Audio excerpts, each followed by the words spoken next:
ebyobufuzi byali bitinta anti okunja akalulu k'omukulembeze w'eggwanga kwali kutuuse mu kiseera ekyakasameeme era ebibiina ebibiri byali bisinga okuba ku mbiranye byali biyingidde ekitundu kya Buganda wakati mu vaawo mpitewo ow'amaanyi.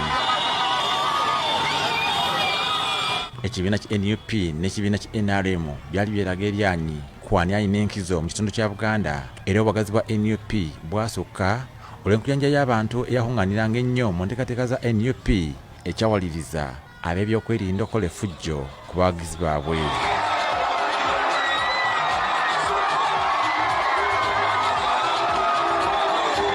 Bino baabikola nga beekwese mu kukwasa amateeka ga COVID-19 so nga wadde NRM yo yayisanga ebivulu teyakwatibwangako. Vaawo mpitewo nali atawolekeza akalulu ke twakuba ku ntandikwa y'omwaka guno ogwa 2021.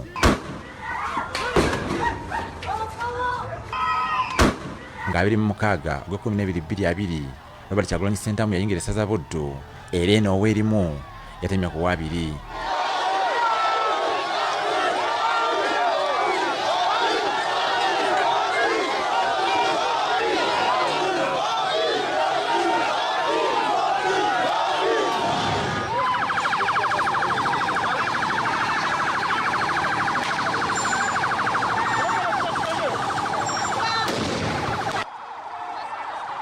Wano kampeyini zatandika okubaamu omusaayi era bannamawulire n'abawagizi ba NUP bangi bakyalulojja.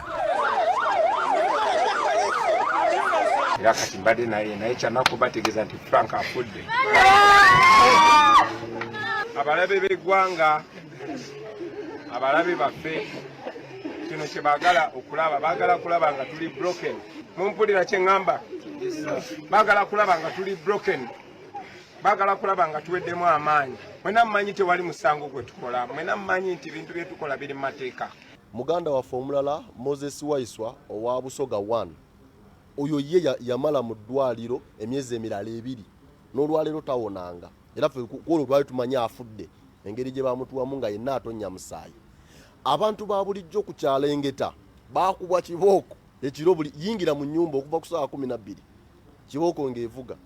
Naye obuswavu bwe twalaba nti ng'ababakuba bali mu byambalo ebitongole ebya gavumenti. So ng'olabira ddala nti waliwo obutali bwenkanya. Kampeyini za Kyagulanyi zaali za nkalo era zaaviirako abamu ku bakomi be okulugulamu obulamu wadde nga waliwo n'abalala abaafa olwa NUP n'ekisinde ki People Power. Vaawo mpitewo wakati w'abasirikale n'abantu aba bulijjo yali nga muzibu ate ng'ebiseera ebimu tataliza n'abamawulire. Nga tataliza ani atambula n'ani biki byonna kwegamba nga teri kutaliza kina kyoba olina jaketi oba tolina. Tiya gasi yanyooka okumala essaawa 2 emukono mu kibuga wakati ekitegedde ne babivaako abakuumaddembe naye nga waboda agenda ewali laale yegw'olunyumya. So to the extent nga tebategedde nakutegeera oba ddala ogenda ku laale oba ku laale ewali laale ewali ekkuba erikutwala ewuwo. Yo NRM okuyingira Buganda yayingira Mubende n'Emityana era mu kiseera kino yadda mu bitundu by'emukono oluvannyuma n'edda e Buddu kyokka eno gyali mirembe myereere era bannamawulire bakkiriza nti bo bayita wagonda. Laba ogeraageranyamu ku byali mu nkambi ezimu nga ku sayidi ya FDC, sayidi ya NUP kuba tosuubira nti ojja kusanga tiyagasi nga mukubye ku laale ya President Museveni obanga bamukya kubanga era wadde abeera candidate asigala ye commander in chief of defense forces asigala ye muduumizi waabwe. So tosuubira nnyo babyakwerinda kubeera nti bagenda kweyisanga bye beeyisa eri. So tewaliwo nnyo mbeera eyo ku kampeyini ze nti oba kino oba kino oba kino ng'ate bwe kyali ku sayidi endala toba wano olukuŋŋaana tolukuba wano toba wano kuba yagendanga okugenda nga bamaze okuteekebwateekebwa n'etteeti weziri abantu nga batuula nga zo kutwalizaamu zaali nga mu mirembe. Ekizibu ekyalimu kyokka kyalinga COVID-19 nti amateeka gaalinga mangi ku kirwadde. Yalisiikananga okusinga abakulembeze aba NRM n'abakulembeze mu bitundu egamba kwalinganga tekwali nnyo nga kusaba kalulu ku bantu bonna. Wakati mu bunkenke okusika omuguwa okw'amaanyi obwamba abantu n'okugalira abawagizi ba NUP mu bitundu by'eggwanga ebyenjawulo kampeyini zaatuuka ku ntikko era nga 14 January 2021 bannansi bakkirira obubokisi okulonda omukulembeze w'eggwanga addako. Mu ssaawa 48 ebyava mu kulonda byalangirirwa akulira akakiiko k'ebyokulonda Justice Simon Byabakama wakati mu bukuumi bw'amaanyi. The Electoral Commission declares Yoweri Museveni Tibuhaburwa Kaguta elected President of the Republic of Uganda at the presidential election held on the 14th day of January. Bino bana NUP babiganirawo era basalawo okuddukira mu kkooti ebatawulule. Wabula bino byonna okugenda mu maaso nga Kyagulanyi asibiddwa obutava mu maka ge era abawanvu n'abampi bali bageetoolodde.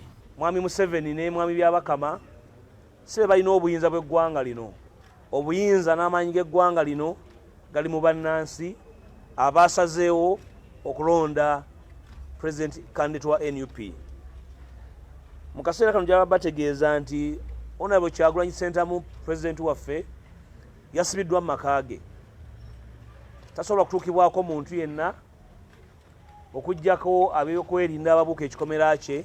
Nga wayisa akabanga NUP ebyokugenda mu kkooti yabijjamu enta n'omusango neeguggyayo. Kyagulanyi yategeeza eggwanga nti yali takyasuubira bwenkanya mu kkooti bwe yagaana obujulizi bwe obwennyongereza. By the time you came to court, he had the evidence. He had crisscrossed the country. Yes, my lord, like I did say. And you were able to tell us that you had 50 affidavits ready, which you could file the same day. Tetugenda kwetaba mu kabadi kaabwe ne mwami Museveni okubuzaabuza Bannayuganda. N'olw'ensonga ezo ze tubawadde basebo ne banyabo, twasazeewo omusango tuguggyeyo mu kkooti yaabwe tuguze mu kkooti y'abantu. Akasattiro, amaziga, okubuzaawo abantu, okutya n'okwewuunaganya byabutikira Uganda mu kaseera ako era okuva mu mwezi ogwa Gatonnya oba January okutuuka mu mwezi ogwa Muzigo oba ogwokutaano abanoonya abantu baabwe abaali babuzibwawo so nga n'abalala battibwa tebavanga mu kkooti n'emikutu gy'amawulire.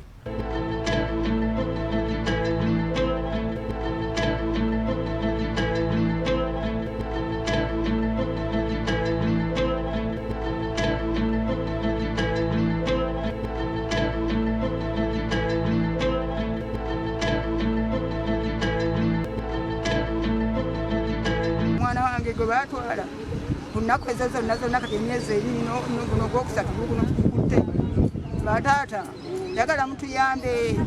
Nze njagala mwana wange oba sijja kugamba nti banyambe mu birala byabadde akolera bibadde bingi.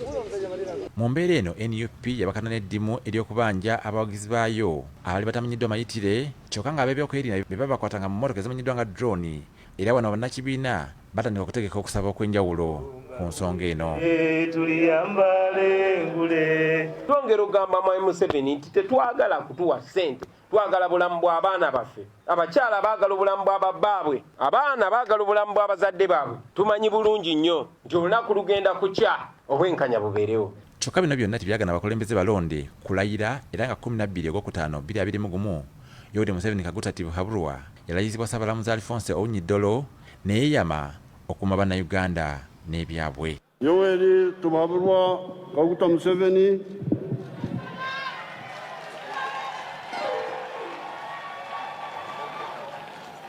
swear in the name of the Almighty God that I will be faithful and bear the true allegiance to the Republic of Uganda, and that I will preserve, protect, and defend the Constitution. We are only turning to God, the Almighty, to cry to Him for the lost and stolen victory which we are claiming. And look at the dictatorship here, hiding behind veneers of respectability. You look at the swearing-in functions. He has held so many of them. He has always handed power to himself severally, almost 7 times now, holding regular elections. These are mere veneers, democratic pretensions, but it is to sanitize the military junta.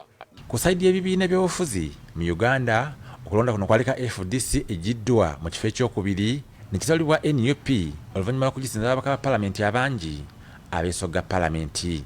Abalala batayinza kubuuzibwa maaso ky'ekibiina ki Alliance for National Transformation ekitafunayo mubaka yenna so nga ate People's Progressive Party ekimaze ebbanga nga tekirina mubaka yenna kyasobola okufunayo mubaka yasooka kasookedde kitondebwawo.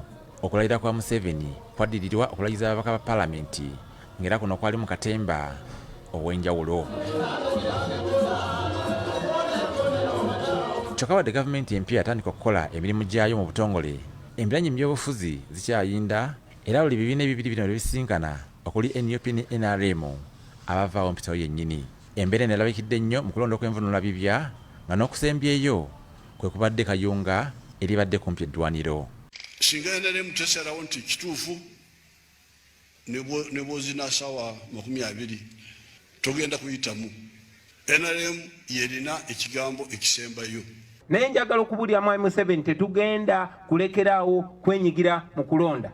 Tujja gendayo nga tugukozesa ng'omukisa ogw'okukunga abantu n'okubalaga ekituufu. Kyokka ku Batoki mwaka gw'ebyobufuzi 2021 bannabyabufuzi bakubaganya empawa ku nsonga eno ng'abamu bagamba nti ebibaddewo bya bulijjo ebyetopesemu obulimba, enge n'okweyagaliza, ate abalala bagamba nti omwaka guno gwa njawulo nnyo era gususse okuyiwa omusaayi.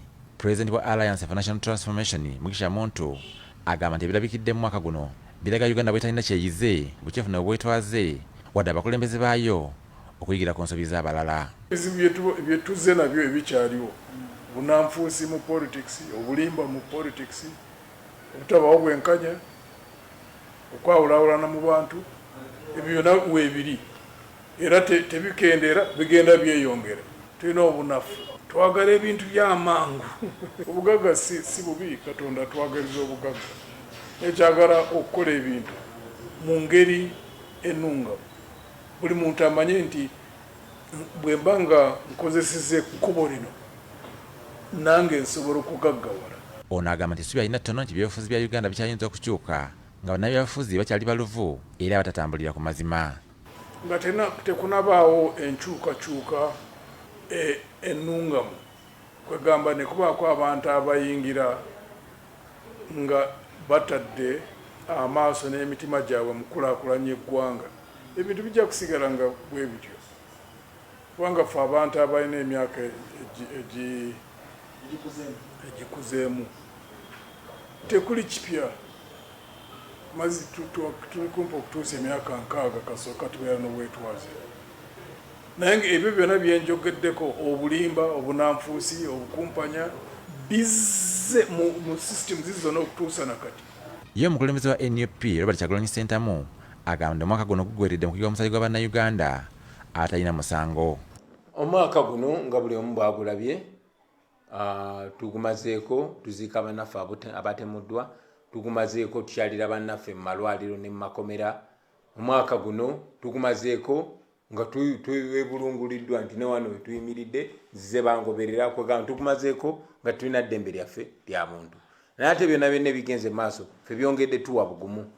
Ne tumanya nti newankubadde nakyemalira okumuggyako tegiba misinde gya kafubutuko, naye tulina we tutuuse ate tukyeyongera mu maaso. Tumanyi nti mu buli ngeri yonna yonna kubanga kye tulina okukola okwenunula. Ayongerako nti 2021 gwe mwaka gusinza oswaza Uganda mu byobufuzi n'okwanika ekibiina ki NRM nti si kyesimbo era kitayinza kukyusa ggwanga lino. Abantu abanyaguludde eggwanga lyaffe naye nga tebalina na bugumu buterekeeyo maali wano. Ebizimbe babigula Bulaaya, abaana baabwe basomera Bulaaya, bwe balwala babajjanjabirwa Bulaaya, kwegamba bulamu bwabwe buli mwezi ensi babba ensi ebyobugagga ne babiterekeeyo. Yensonga lwaki amawanga ago go bwe gamala ne galaba nti naye n'ebyobugagga bingi mu nsi eno nga bamuteekako envumbo. Kyokka ekibiina kiri mu buyinza ki NRM kigamba ti ebintu buli lukya byongera okutereera mu Uganda era abalowooza nti gavumenti ebanyigiriza abo bunafu bwe bapatawaanya. Njagala mukkirize nti obuwagizi bwaffe ku bwa president n'obwa parliamentary yes mu Buganda bwasse, naye tulina districts ze twasinzeemu ate ne districts ze tutasinzeemu nazo obululu twafunye bungi. So eno bwe guba gwaka eri enkuba etonnya, eri enkuba bweba etonnya eno omusana gwaka. Robert Mwanje, BBS Terifayina, Agesirika.